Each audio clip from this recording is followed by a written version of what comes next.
Hello and welcome to another edition of TLC Sports. I'm Ben Spicer along with sports editor Dalton Ray, and it's basketball season here in Louisville, and we have some big news from the Louisville basketball program. Yesterday they responded to NCAA allegations. Dalton, can you tell us a little bit more about that? Yeah, this was what they plan on doing since October. U of L came out and defended Rick Pitino. They said that he felt like they monitored the staff well. The biggest takeaways were from Pitino's side of it, where he stated different cases.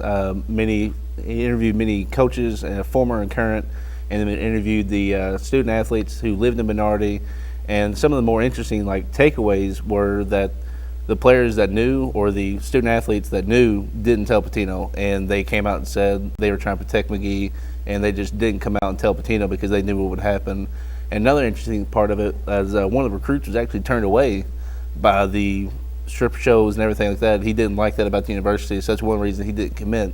So it's about what you expect, coming from all the students and athletes involved with it, kind of just keeping away from Pitino because they knew what would happen. And that wasn't the only big news with the Louisville basketball team yesterday. We just found out that Tony Hicks will be out 6 to 8 weeks. Quentin Snyder already out. So what's that going to do to the Louisville basketball team? It's getting thin. It's getting thin in the backcourt. David Levitch and Ryan McMahon are going to have to step up, and there's really nothing else around it. He started Donovan Mitchell and VJ King against Clemson. He might go back up to that lineup. He said he preferred the defensive style they played with.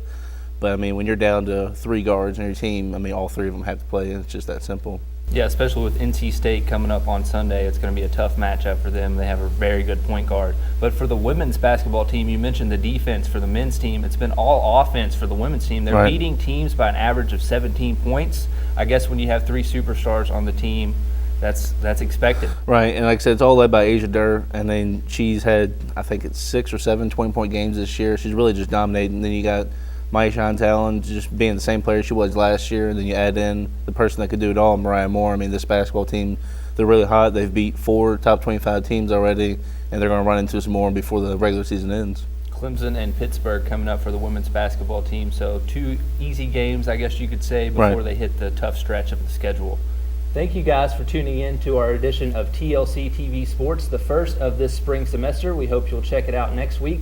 For Dalton Ray, I'm Ben Spicer.